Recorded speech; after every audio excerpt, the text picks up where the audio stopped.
Hello, Money Queens and listeners. Welcome to Women Behind the Millions. Let's meet the women behind the millionaires, the women supporting, guiding, celebrating women with their wealth. You will hear from women millionaires, how they got there, what they wish they had known, what got them to be a millionaire, the emotional side, the spiritual side, the practical side of wealth. You'll also get to meet the women behind the scenes helping make it happen. Let's dive into Women Behind the Millions. I am Jessica Weaver, your host, best-selling author of 3 books, wealth advisor, and founder of the Women's Wealth Boutique. Let's start meeting the women.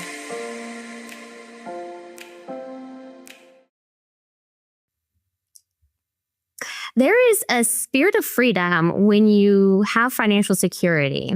And that is a quote from our guest tonight in the newest book by Think Fix Productions, Financial Trendsetters 3. Ladies, welcome back to another episode, a new season where we are featuring all of the incredible ladies in finance from Financial Trendsetters 3. Here you see on the screen a QR code to jump onto our email list so you do not miss one of these episodes. You can grab the new book. But we also are giving you a guide around really finding your voice, your story, how to create this platform, unite people around you, and to have something that's so much larger than just ends out with us. Having this movement, this mission, uniting people around it. Well, tonight's guest, as I alluded to, she is an incredible advisor here at the Wealth Boutique, actually.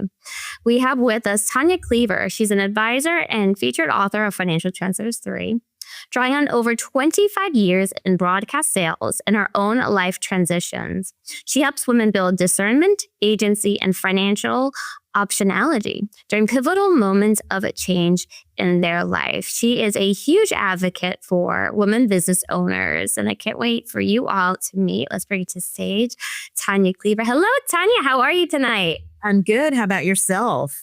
I'm good. It's good to see you here again on Women Behind the Millions. You're also part of our holiday extra live special series that we had in December. Welcome back. What was it like being a part of the Financial Trendsetters anthology books? Very exciting. And I think I had mentioned before, writing has been one of those secret desires. And so to be able to put that into action was really fun. And to share my story and the passion behind why I do what I do was just really rewarding. Oh, it was great to learn more about you. I've known you for a few years now. You joined us here at the Wealth Boutique almost a year ago, about a year ago at this point. Your chapter, Transition into Transformation. I love your initial quotes. Nothing is impossible. The very word itself says, I'm possible. Audrey Hepburn, huge Audrey Hepburn fan. Yeah. He has incredible quotes for it too. But what does that quote mean for you? Is this something that you say throughout your day, throughout your career, something to just kind of get you going, get the momentum moving for you? Yeah. Honestly, it's about putting no limits. If I'm possible, then anything can happen. And it just motivates me to move forward, to just try, and I just, it energizes me. That's the easiest way to say it. I'm possible. If I can do it, anybody can do it, As no limits. And I think that's really unites a lot of the financial trendsetters together, is pushing the barriers, pushing those limits, and saying there really is nothing that can stop us, especially when we're united together around it. You mentioned that your path into financial services was not direct, but when you were called to do it, you were ready. Growing up, you moved around a lot. Can you take us back to your childhood upbringing, Tonyia? Yeah. So I'm an Army brat, and we moved about every 3 years. And so I spent a lot of time in transition. And I think that's why I identify with people who are in transition. And I moved every 3 years, but you also have to remember that other people were moving at the same time. Their path, we might cross for a year, 6 months, and I grew up in a time when there was no internet. when we moved, we kind of lost track of each other. And so it was a lot of, just a lot of transition going on. So childhood was learning how to adapt quickly, learning how to meet and get to know people because, our timeline could vary. And so, yeah, it was interesting. Being a shy child, that is terrifying to me. Were you shy growing up, Tonyia, or did that experience make you have to come out of your shell to be able to create friends in different environments? So, kind of a combination of both, which is I will probably call myself an introverted extrovert. So, I center by being within myself for a bit, but I love meeting people and I love people. And so, getting out and meeting new people and talking to them and maybe identifying who in that room needed a friend or needed someone to talk to that part was easy. So I never had a problem introducing myself to somebody. I just didn't like to walk into the room initially. That must be a superpower now when you can walk into, let's say, a networking room and you don't know so, but you can pinpoint who also is uncomfortable in this scenario and let's go make a bond. Then can kind of break the ice. Yes. Yeah. And it's making that eye contact. If you can't tell, I enjoy smiling a lot. So it makes it easy if I'm open and just seeing that person that's going, she's somebody I can go talk to and feeling that comfort level immediately is really, it is a superpower, I think, sometimes. Yeah. And to hold space for them too, and for them to feel safe, comfortable, maybe even open up, be vulnerable with you quicker than they typically would. Mm-hmm. I would guess. You get yourself to college, and during college, something big happens with your family. What was going on at that time? The minute I transferred to the university, my parents announced in my first semester that they were getting a divorce. And that process of letting me know before I came home for Thanksgiving, they wanted me to be aware of it. Yeah. The house wasn't the same. They had already started moving and things like that. But the biggest part of that whole situation was I was raised by a stepdad. And he, we didn't talk about money growing up. And so I have to back up and say that was a big key right there. And so since we didn't talk about it, there was no conversation of how is Tonyia paying for school? And I was kind of left in limbo and just trying to figure out quitting was never an option for me. I knew that wasn't going to happen. I just had to figure out how I was going to move forward.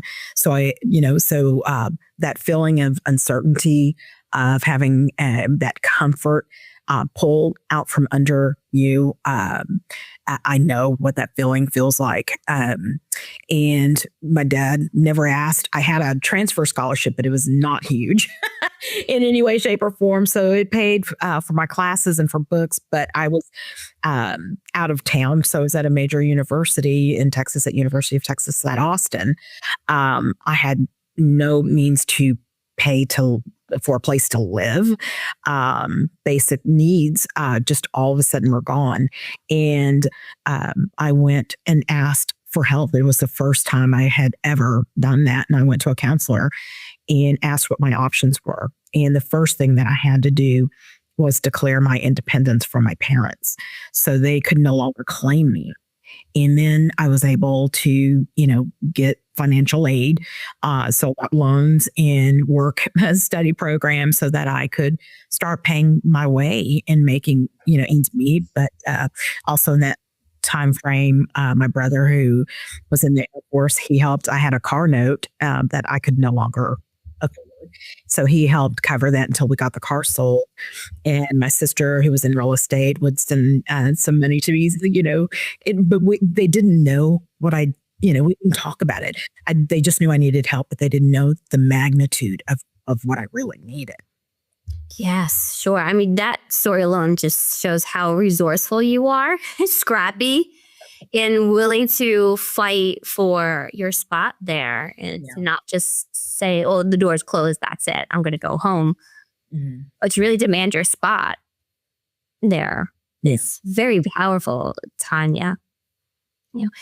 Then get yourself through college. You get a great job offer, which falls through. And I'm reading your chapter thinking, if I was in your shoes, I would be terrified whenever a door is open. When is it going to get shut in my face? Yes. Is that going through your mind at all? I just had to ask you.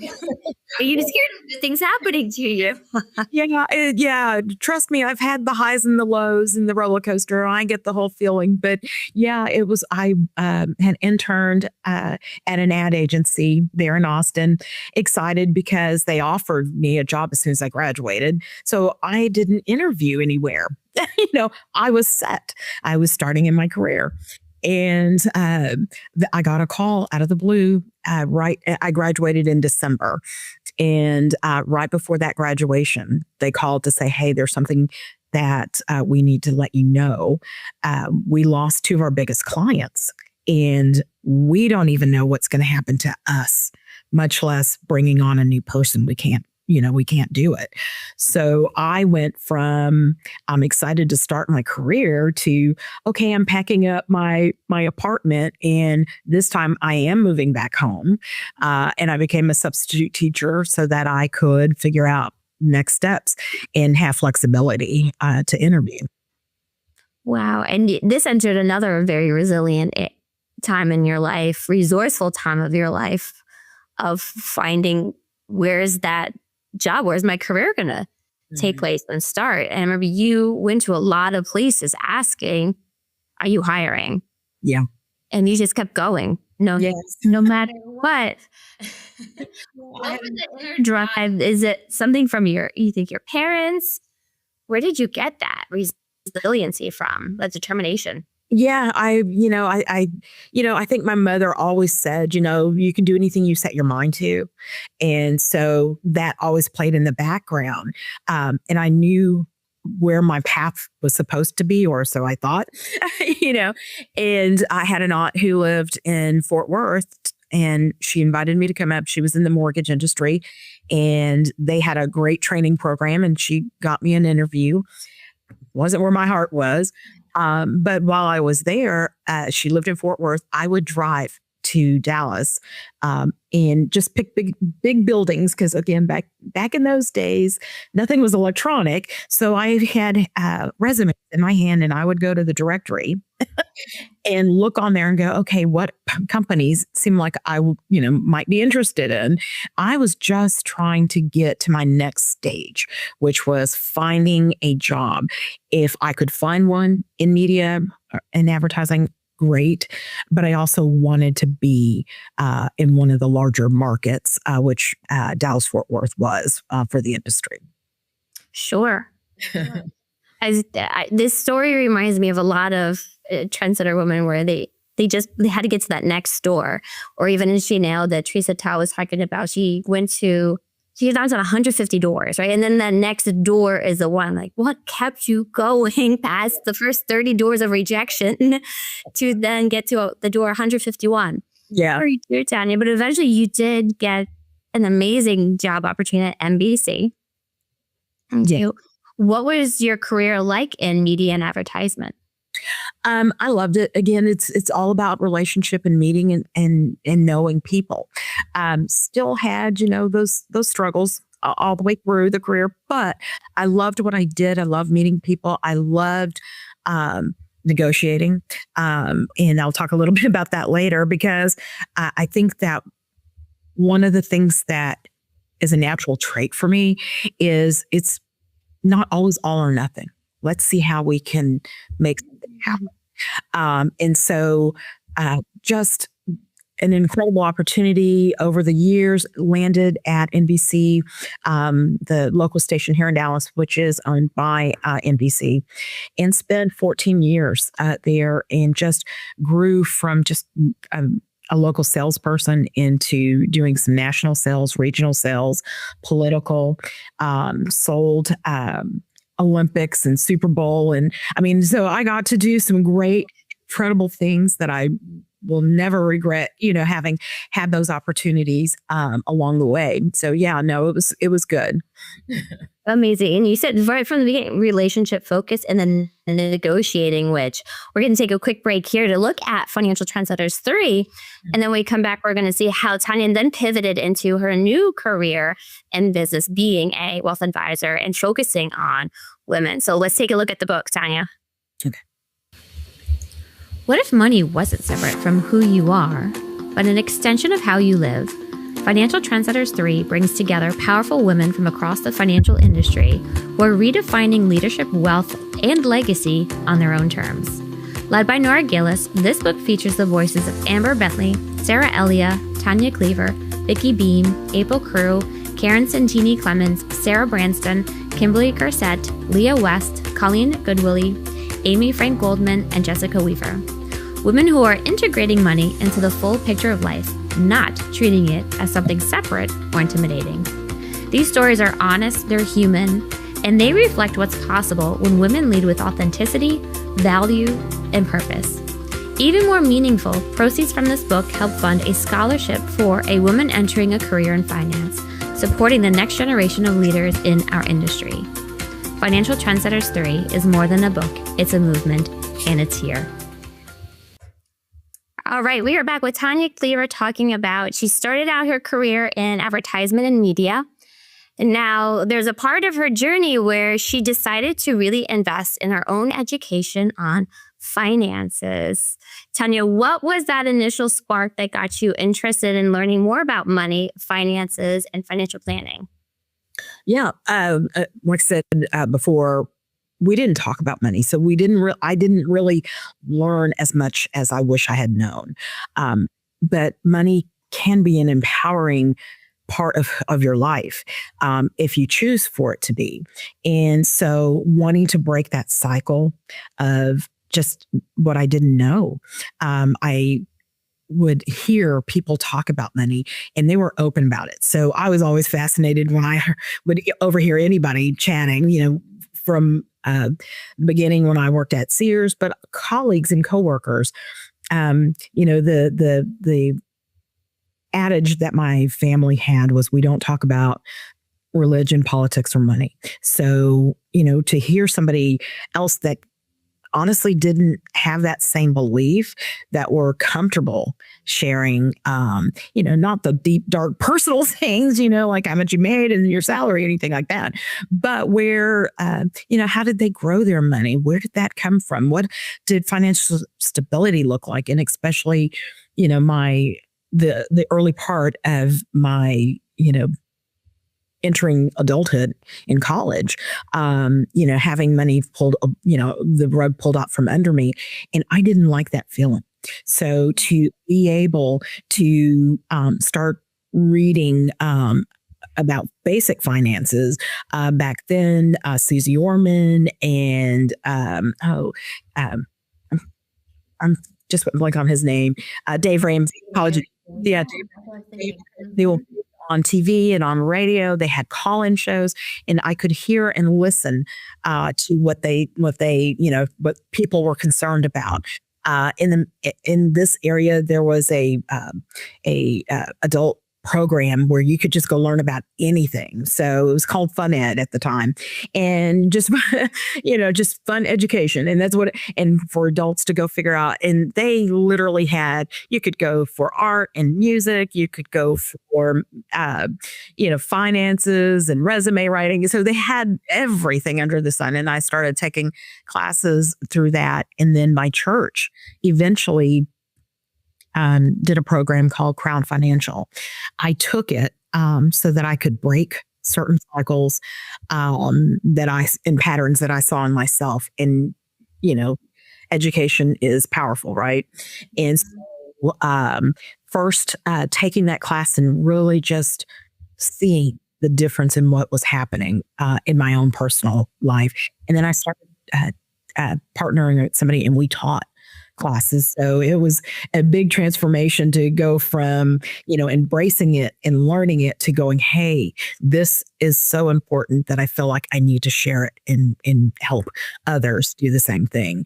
So, and all these seeds planted along the way, never intended to get into this industry, into the financial industry.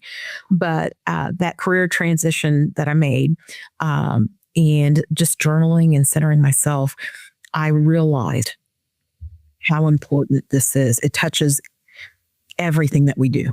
It empowers us to make decisions that we get to make, or decisions that we sometimes don't have a choice to make. And I would rather be on the other side of that and get to make those choices.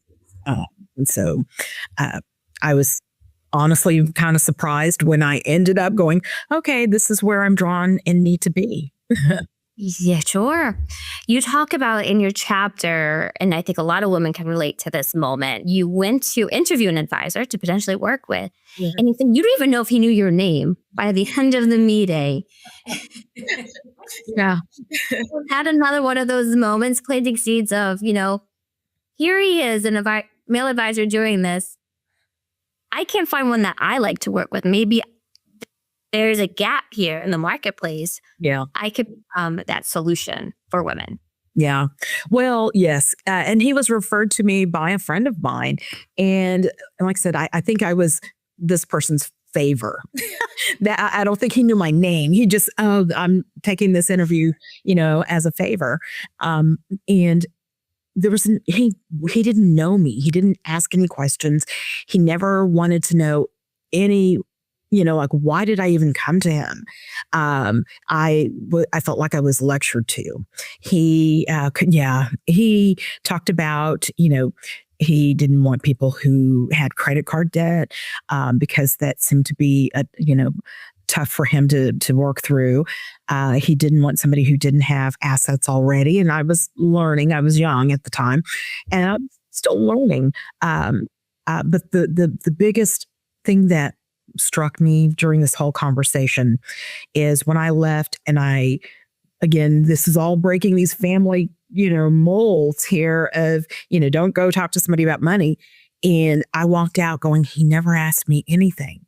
He doesn't know why this money really, why it mattered. Why was I sitting across from him going, I, have this sum of money. It wasn't huge, but it was something that was important to me. And he just never asked. And I felt devastated by that, because it was money that my mom had left me after she passed. And I wanted to honor that. I wanted it to make a difference and to mean something, because, she didn't have a whole lot to leave. And she left all of us, something, but it was just that for me, I guess I knew it was going to be the final real thing that she'd be able to do for me. Yeah, of course. You wanted it to make an impact on your life and really think through all the different ways this money can change your life, maybe your community, a legacy for it too, as well. Well, we are wrapping up our time with you, Tonyia, but let's talk about, I know so fast, let's talk about who do you work with now and how you help them. So primarily it's women who are in transition. Imagine that, somebody who stayed her life in transition. But I know the impact of some of the decisions that have to be made.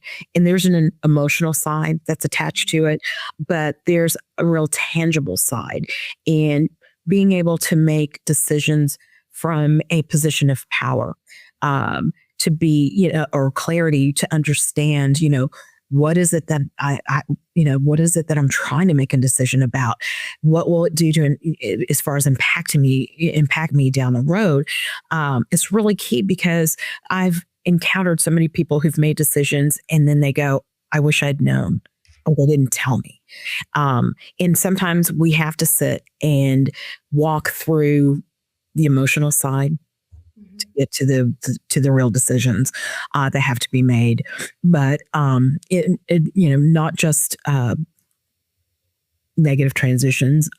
There's positive transitions. People are getting married who want to keep their independence while being married, whether it's a loss of a loved one or divorce or wanting to step out of the corporate world and choosing to do that, to go into, entrepreneurship. What does that look like? Not having a steady paycheck. So it's really just helping women find empowering choices. And I use the word optionality on that. And it's just, making those proactive decisions that help you, make decisions from strength. In action, not reaction. And so that's been my focus this year, is elevating decisions like that. Elevating the decisions. It's beautiful. And we talk a lot about how people they're making not bad financial decisions, they're making logical decisions, but on incomplete information, right? Mm-hmm. They don't know everything that's out there. So when you said elevated, that's what I see happening as they're getting all of the education, all the information. What are their options? Now they can make better, more elevated decisions going forward. Yeah. Yeah. Well, we have one more question for you, Tanya. Are you ready? Yeah. What makes you a woman behind the millions? What makes you a woman behind the millions? I think that just being a part of this community and helping, people make empowering decisions, that quiet confidence and, of just knowing that they are on a path to help their future, those decisions that give them life and energy, not drain them.